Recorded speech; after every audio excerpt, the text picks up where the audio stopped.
And I believe it's recording now. Yep. Right. Hi, everyone. It's Miss Diaz. We have a special guest today. So we have Miss Andy Ambergine, and she's going to be talking with us from the Indiana Donor Network about organ donations. So I know you guys had a lot of questions about them, and so I felt like it would be good to reach out to someone who would know more than me and the rest of us in an interview format. If you can just introduce yourself really quickly, Miss Andy. Yeah, so my name's Andy, and I, as she said, live in Indiana. So I'm with Indiana Donor Network, and I also raise awareness under the brand of Donate Life Indiana, which is the national brand. So there is a Donate Life in New York as well as, and you have your organ procurement organization as well in New York. So Awesome. So thank you for having me today. Yeah, so we wanted to thank you from Tottenville High School in Staten Island as well for taking your time to do this with us. Yeah. Okay, so I'll just ask a couple of questions, and I'm just going to highlight some of the periods that came out with the questions for you. So the first question from period 3. So they wanted to know, what was the process for signing up for an organ donation? Right. So almost majority of the world, I would say in the 90th percentile, register to be an organ donor at their BMV. So when you go to get a learner's permit or your driver's license, you're being asked, do you want to be a registered donor? Check the box, yes or no. Legally in the state of Indiana, anyone can register at any age, but final consent still comes down to the family until that person turns 18. Now, if you do not register at the BMV, we always remind students you can register online.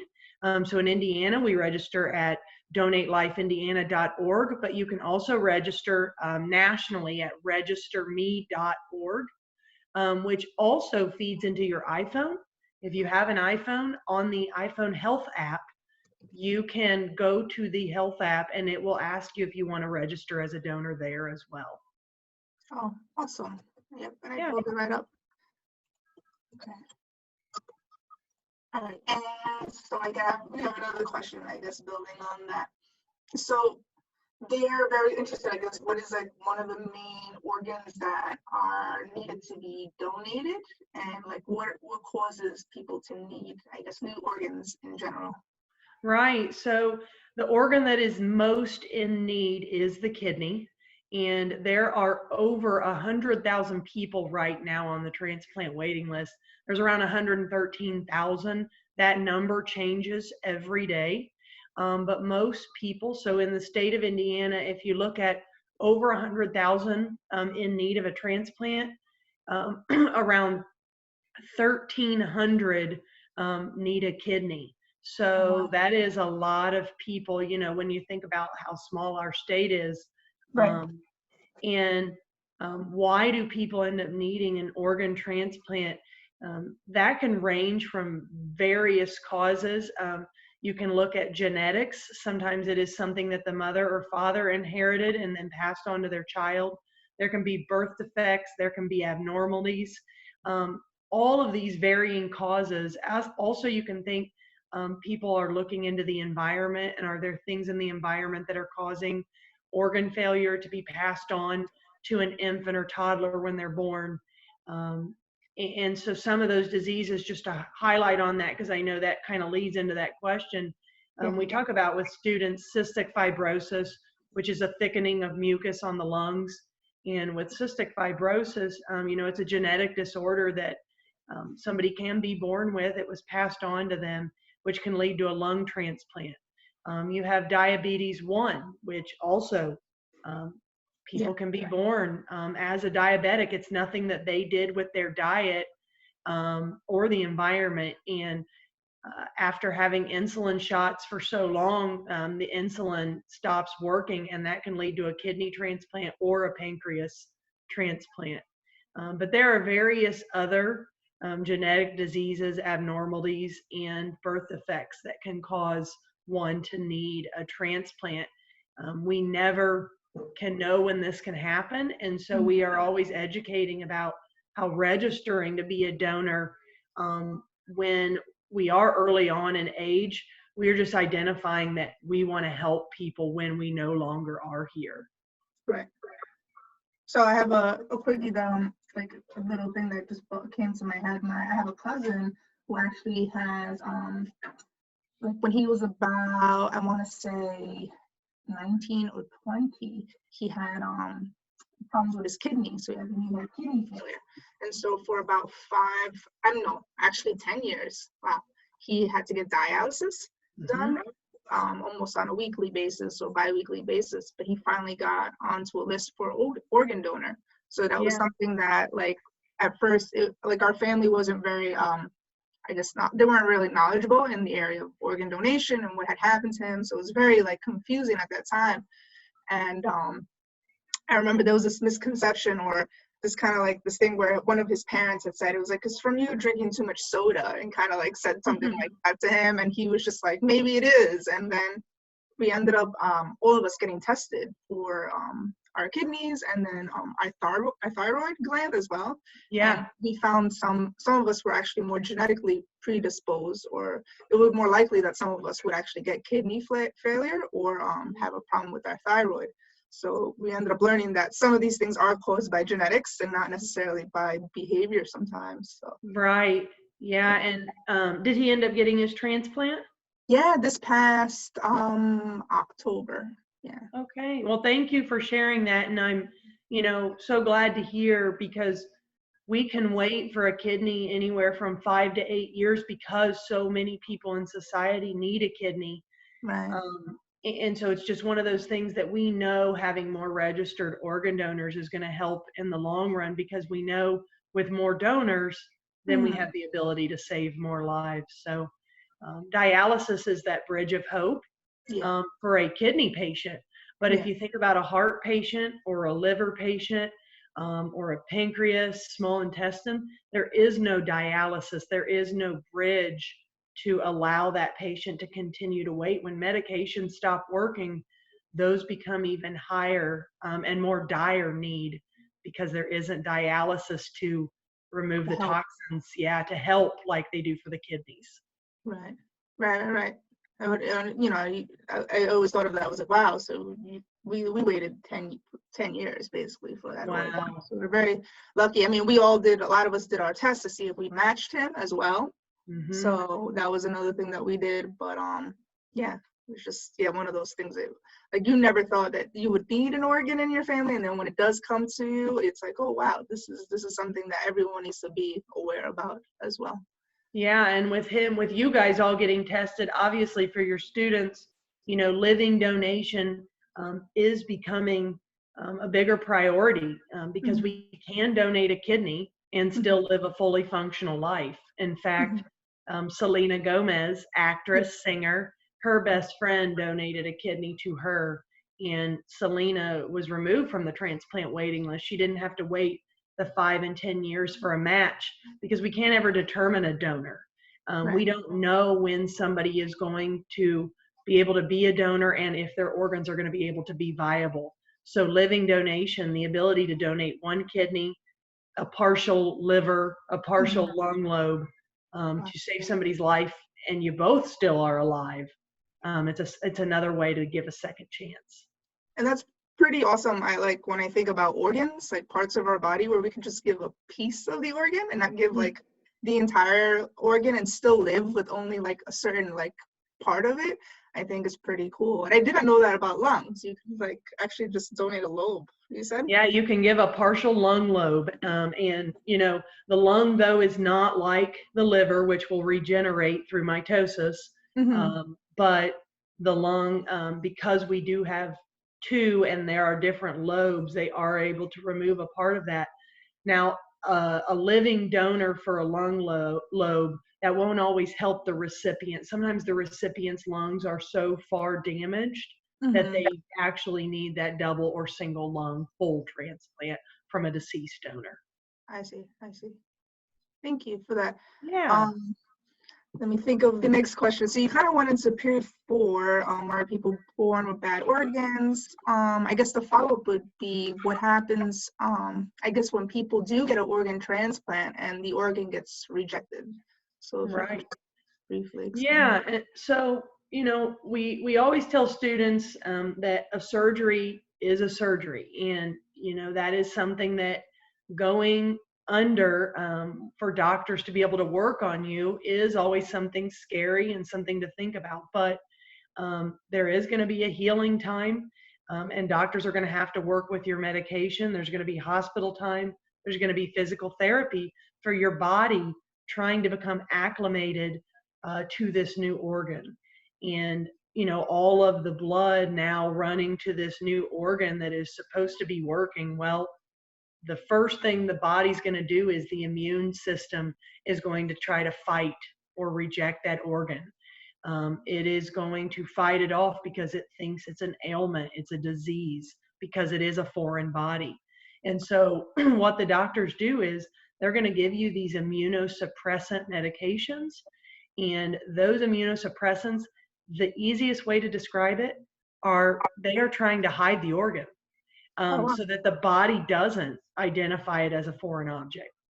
And on the first case, sometimes the doctors don't get those immunosuppressants right. They're going to try everything, but our bodies are all so different that sometimes you have to come back in and you have to get tons of blood tests as a recipient, and you have to stay in front of your doctors and your coordinators, because if you do not get your blood test, they don't know that things are going haywire. And as a recipient, you need to stay in front of your doctors as much as possible and let them know what is going on.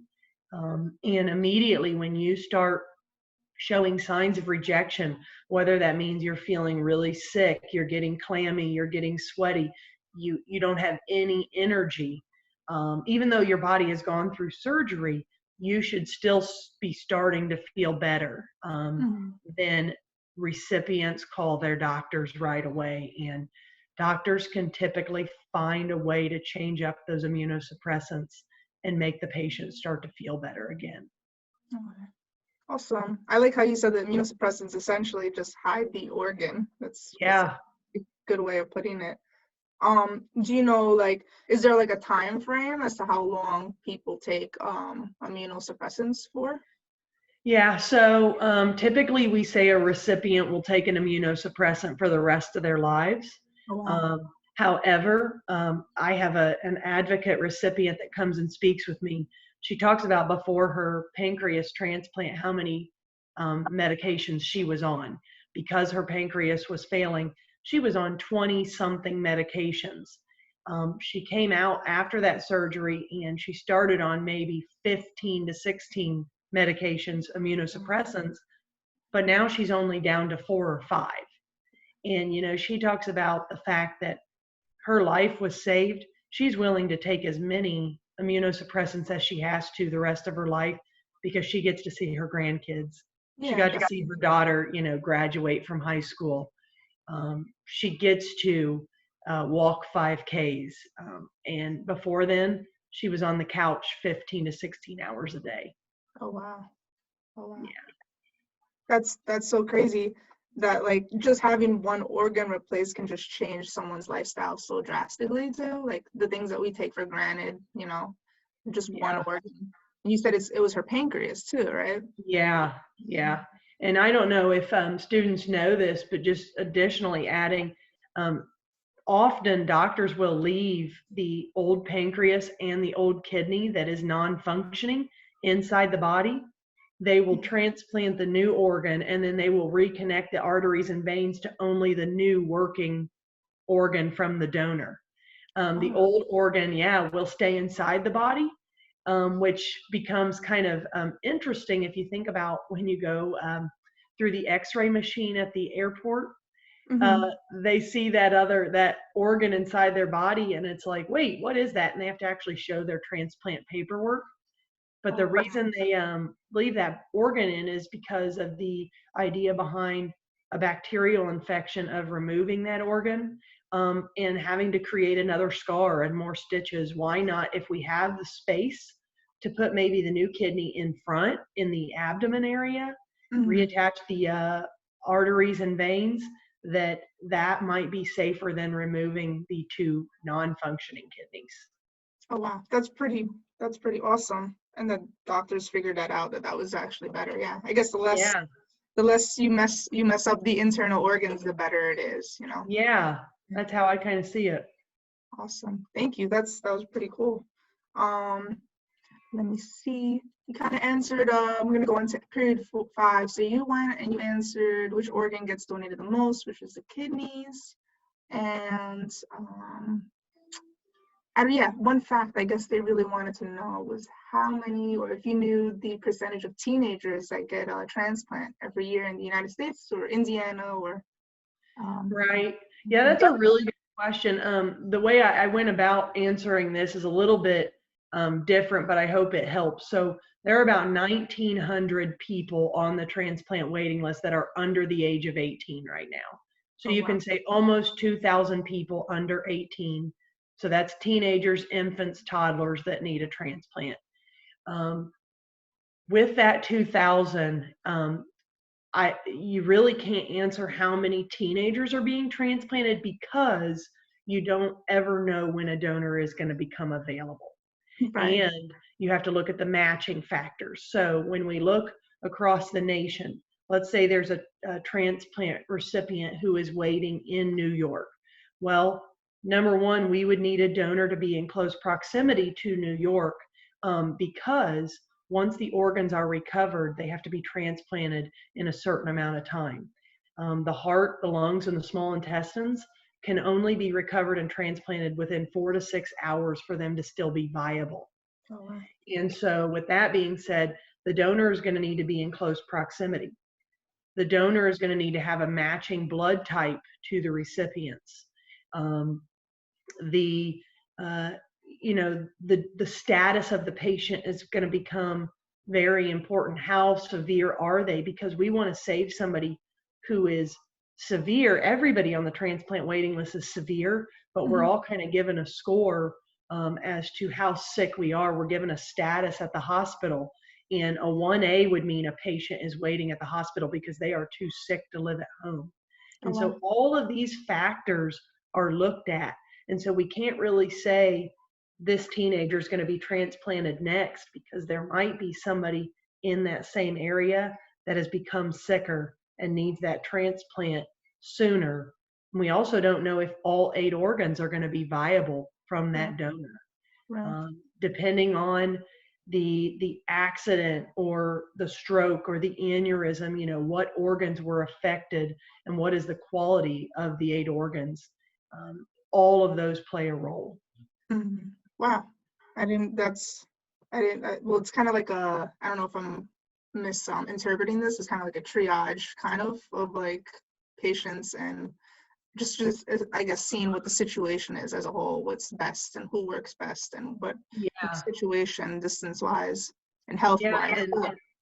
And all 113,000 people are stored in a database. So nobody really knows their number and when they will get that life-saving phone call. And the reason for that is because you want to create a quality, even system. And the United Network for Organ Sharing, UNOS, protects those names in the database.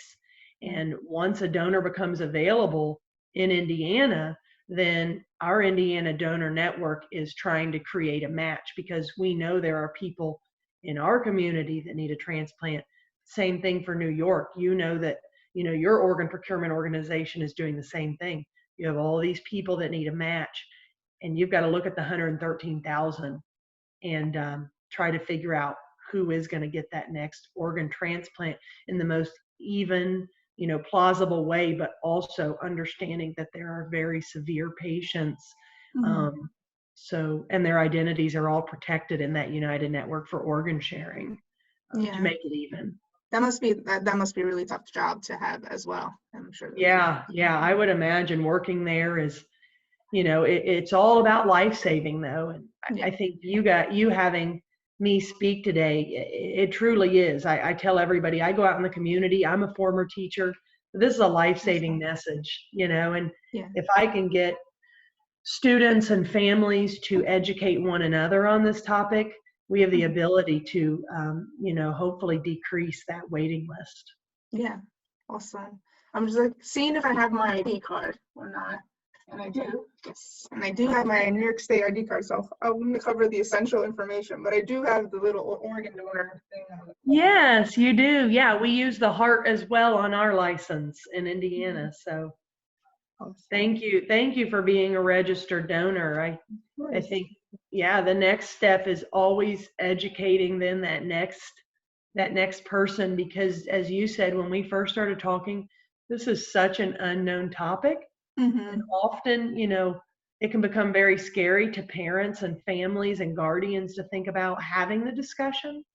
But truly, it's a discussion about life. It's not a discussion about death. It's about leaving your legacy when we are no longer here, because we want to help others. Yeah, and I think that's important to think of it that way too. You're contributing in the way that you can. Yes. Yeah. So I thank you so much. I think you covered all the questions, and I really appreciate that, and I appreciate your time. I don't know if you wanted to add a little information about yourself and why you decided to work for the Indiana Donor Network. That would be awesome as well. Yeah. So again, I was a former teacher. I taught middle school language arts. And I think everybody knows that when you go into a job like teaching, like your teacher, it's about helping others. And, I loved teaching and I loved getting in front of the class. And I wanted to continue that. I had a friend that reached out to me that was working for Indiana Donor Network, and she said they are going to be developing a educational program. They want a youth initiative. They want somebody who has a background in working with teens and students to be able to go out in the community, because we aren't reaching teens other than asking the question at the BMV. And we think it's an excellent opportunity. So I interviewed for the role, and the biggest thing is I got to come back into a position that is about helping others. And so that's why I'm here. If I can educate one new person and let them know about this life-saving message, I think that, I'm doing my due diligence, and it's all for good reason. But the other thing I did want to add is I do have a direct connection to this.